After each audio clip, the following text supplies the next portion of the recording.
One of these things is not like the others. Which one is different? Do you know? Can you tell which thing is not like the others? I'll tell you if it is so. Thank you, Big Bird. Yes, it is so. You've noticed that one of these cars is not like the others. See, in Tucson, the Tucson City Council agreed some time ago to buy themselves Priuses, and yes, it is paid for by Tucson taxpayers. But when one council member recently came into office, Councilman Steve Kozachik, he decided to drive his own car and not use taxpayer money on a Prius. Now, why is this important? It's called leadership. It's the kind of leadership, servant leadership, that Tucson is looking for. At the last City Council meeting, January 5th, Steve Kozachik brought in a long list of possible budget cuts and questions for the city manager that might be implemented to help bridge that $32 million shortfall. Here's just one of his many suggestions. Jerry, you better yell! Show me the money! Oops, wrong clip. Here we go.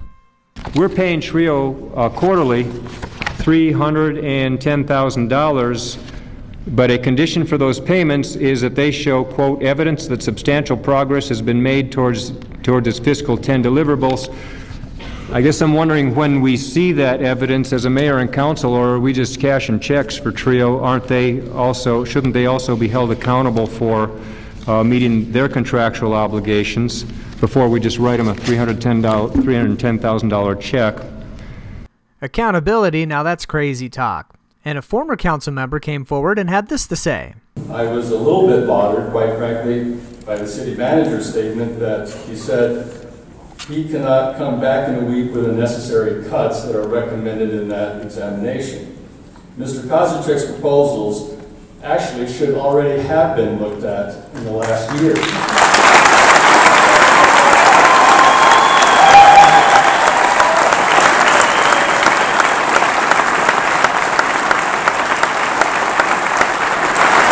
Yeah, that was pretty good. Katie will be happy to know that one of Steve's proposals is actually a question, item number X. What would be the cost savings to the city if all comp cars, car allowances, and take-home vehicles were eliminated? I have a co-worker who's slated for layoffs. He has 3 children and a wife.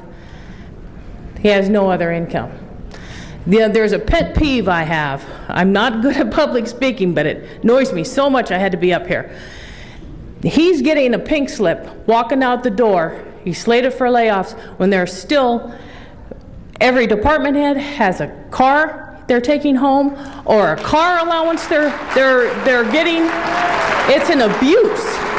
And that's probably why Steve Kozachik drives his own car to begin with. One of these things is not like the others. Which one is different? Do you know? Wouldn't it be great if we could have more Steve Kozachiks on the Tucson City Council?